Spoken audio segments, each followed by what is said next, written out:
Hindi pa rin na ibabalik ang kuryente sa maraming lugar. Kaya naman nagpapaalala ang BFP o ang Bureau of Fire Protection na mag-ingat sa paggamit ng mga kandila at gasera na karaniwang pinagmumula ng sunog.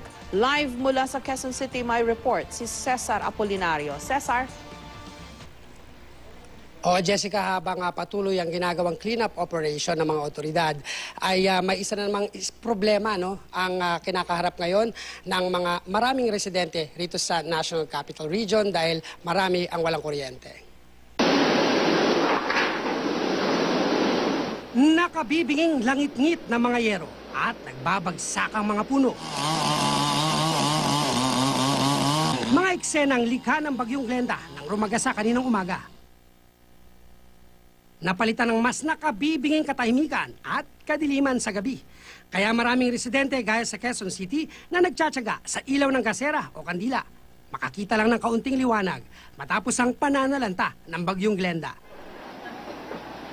Nagsulputan din ang sari-saring problema gaya sa komunikasyon lalo't walang mapagkukunan ng kuryente na pang-charge ng cellphone.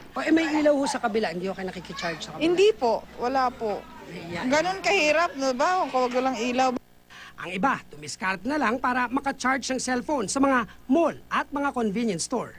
Bukod sa problema sa pera at komunikasyon, kabi-kabilang sunog dahil sa kawalan ng kuryente. Ayon sa Bureau of Fire Protection, karaniwang dahilan ng sunog ay ang mga tumumbang gasera o kandila. Mula kayo ng umaga, 10 sunog ang nirespondihan ng BFP-NCR sa Metro Manila pa lang. Dapat maging responsable at the same time cautious yung ating mga kababayan dahil itong delikadong event kasi after the typhoon ay brownout, gagamit tayo ng mga gasera, kandila o mga bagay na posibleng makalimutan natin at mag-cause ng sunog. Kaya nakastandby ang lahat ng impila ng BFP sa NCR para rumisponde anumang oras.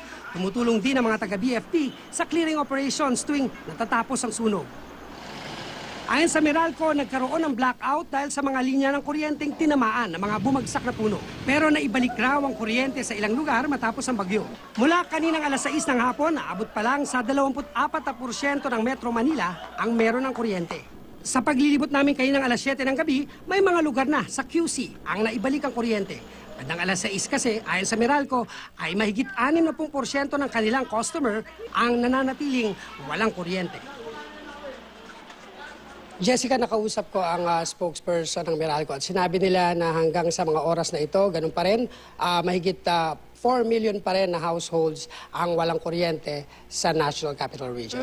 Cesar, pakitanong mo nga kung bakit may mga magkakalapit na lugar, yung ibang lugar may kuryente na, pero yung iba na malapit din sa mga lugar na may kuryente, wala pa. At meron daw mga kalsada, yung tapat may ilaw, yung kabila walang ilaw. Actually Jessica, marami ako nakitang ganyan at nagtaka rin ako. Pero nakausap ko yung spokesperson kanina, Jessica. Ang sagot niya, may mga lugar kasi na yung transmission sa mga kanto ay sinira o pinadapa ng mga puno na tinangay ng Bagyong Glenda.